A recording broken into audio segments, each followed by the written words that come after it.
Empieza a llover. Estás junto a la ventana con tu café y lo ves comenzar. El golpeteo suave sobre las hojas, la línea oscura que avanza por el suelo del patio, y en ese mismo instante, el jardín queda en silencio. El petirrojo que estaba en el comedero ha desaparecido. Los carboneros que se movían entre las ramas del árbol desvanecidos. El mirlo que cruzaba el césped hace 10 segundos esfumado. El jardín se vacía tan rápido que parece que nunca hubo nadie. ¿A dónde fueron? La mayoría de la gente te dirá que los pájaros simplemente buscaron refugio en algún sitio, en algún lugar entre los árboles, fuera de la lluvia. Pero esa respuesta oculta lo que en realidad está ocurriendo.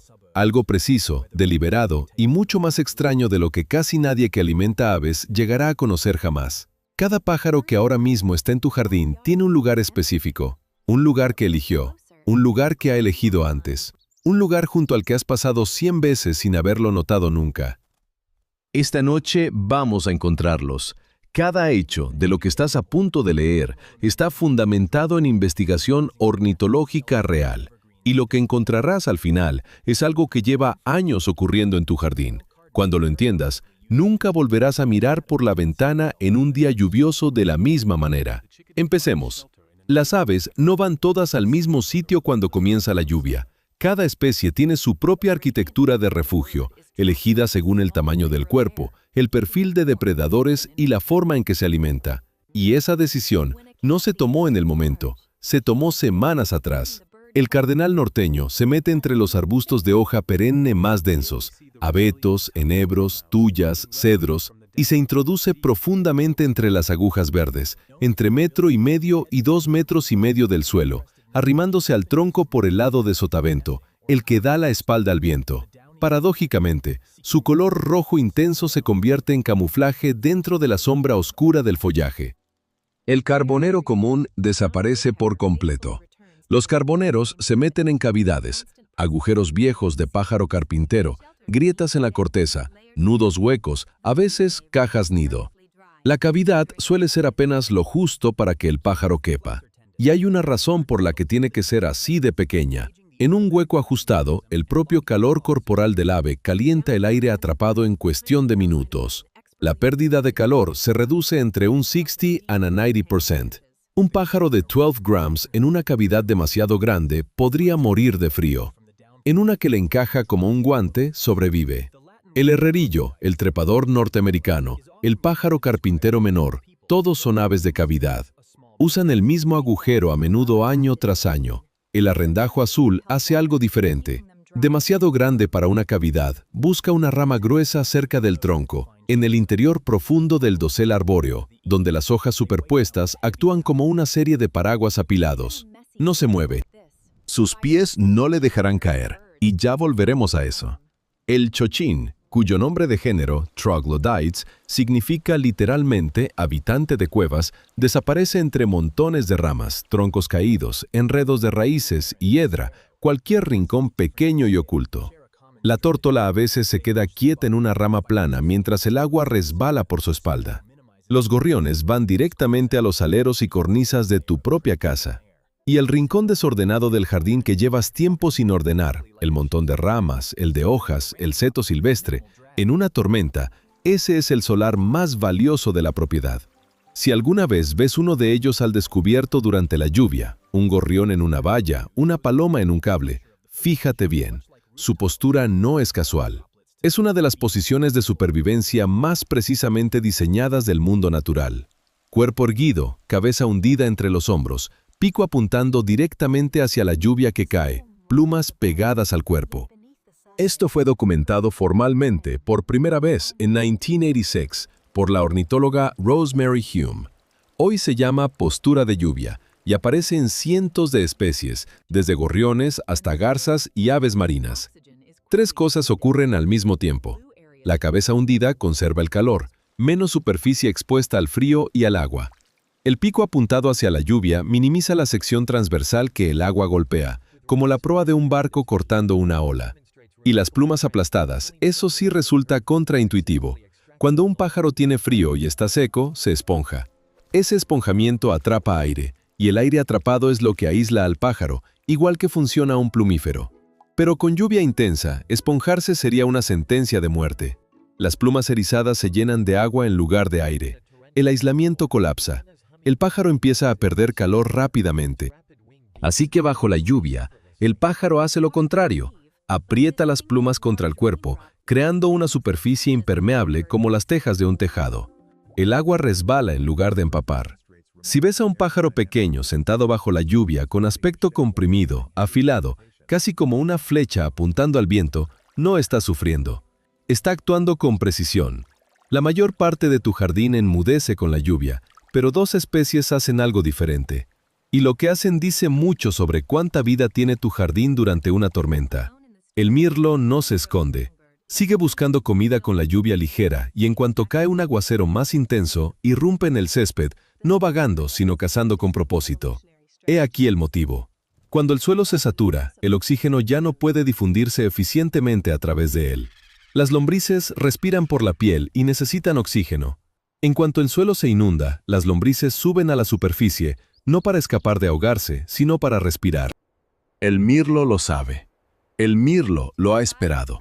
Un mirlo adulto puede sacar 20 lombrices por hora del suelo mojado. A lo largo de un solo día, un mirlo en tu jardín puede comer más de 4 metros de lombrices medidos de extremo a extremo. El colibrí es la otra sorpresa. Un colibrí no debería poder volar bajo la lluvia. Cada gota supone una fracción significativa de su peso corporal, y sin embargo, siguen adelante. En un estudio de 2012 publicado en las actas de la Royal Society B, los investigadores Ortega Jiménez y Dudley filmaron colibríes de Ana sobrevolando en lluvia artificial intensa. Las aves se adaptaron, inclinaron el cuerpo casi horizontal, batieron las alas más rápido, no más despacio, y expulsaron el agua al vuelo. Lo hacen por una razón. La lluvia rellena las flores de néctar. La competencia está refugiada. Así que mientras el resto del jardín se esconde, el colibrí en tu comedero se alimenta bajo una tormenta que ha dejado en tierra a todos los demás pájaros pequeños del vecindario. Dos especies, dos adaptaciones completamente distintas, la misma tormenta. Aquí viene algo que, cuando la mayoría de la gente lo escucha por primera vez, tarda un segundo en creer.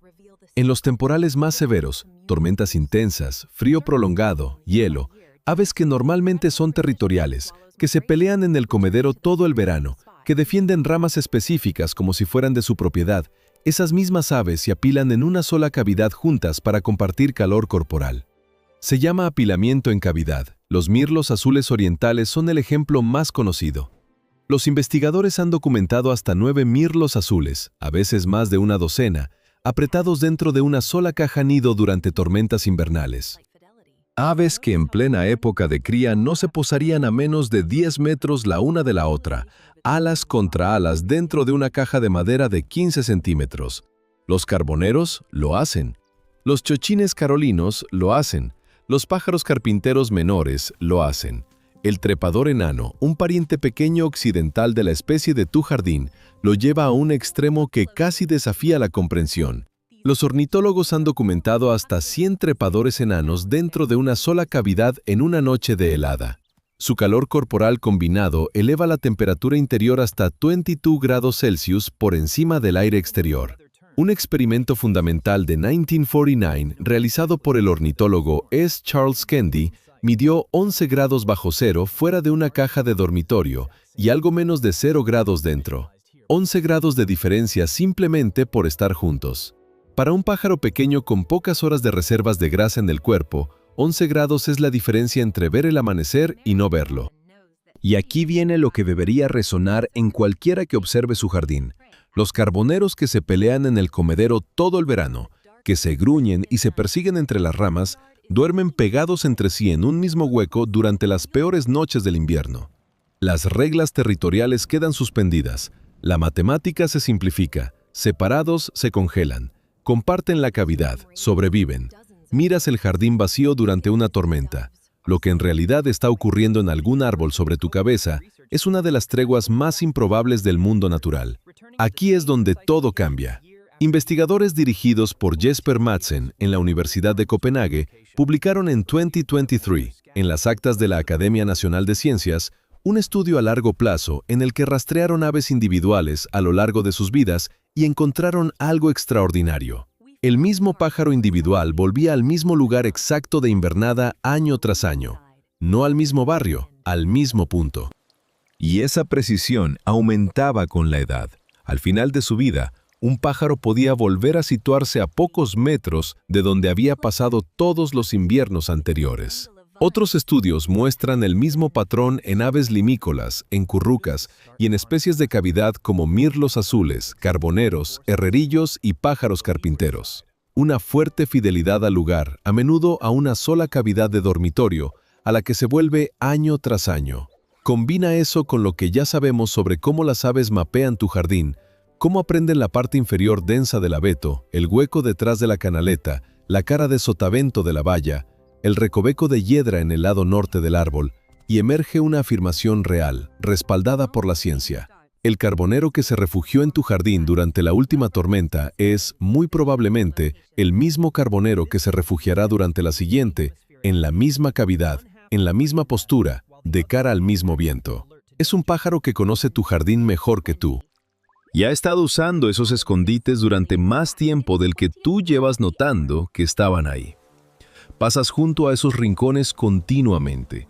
La mayoría de las personas vivirán y morirán en sus casas sin haber visto nunca las cavidades que usan sus carboneros, el enredo de raíces hueco en el que desaparece su chochín o la juntura profunda en el abeto donde su cardenal se queda en silencio. El mapa es invisible para ti, para ellos es lo más familiar del mundo. Así que la próxima vez que empiece la lluvia y el jardín quede en silencio, presta atención a lo que acaba de ocurrir. El cardenal no desapareció, está en el abeto, a 1 metro del tronco, en el lado que da la espalda al viento, exactamente donde estaba la última vez y la anterior. El carbonero no se fue, está dentro de una cavidad que le encaja como un guante. Temperatura corporal descendiendo, plumas pegadas, compartiendo el hueco esta noche con otro pájaro al que ayer habría espantado. El mirlo no está esperando a que escampe. Ya se está moviendo hacia el césped, sabiendo exactamente lo que las lombrices están a punto de hacer. Cada uno de ellos, cada pájaro, está en un lugar que eligió por razones que los investigadores apenas han comenzado a comprender. En un jardín que conocen con una intimidad mucho mayor que la tuya. El jardín vacío no está vacío, nunca lo estuvo. Solo estabas mirando la capa equivocada.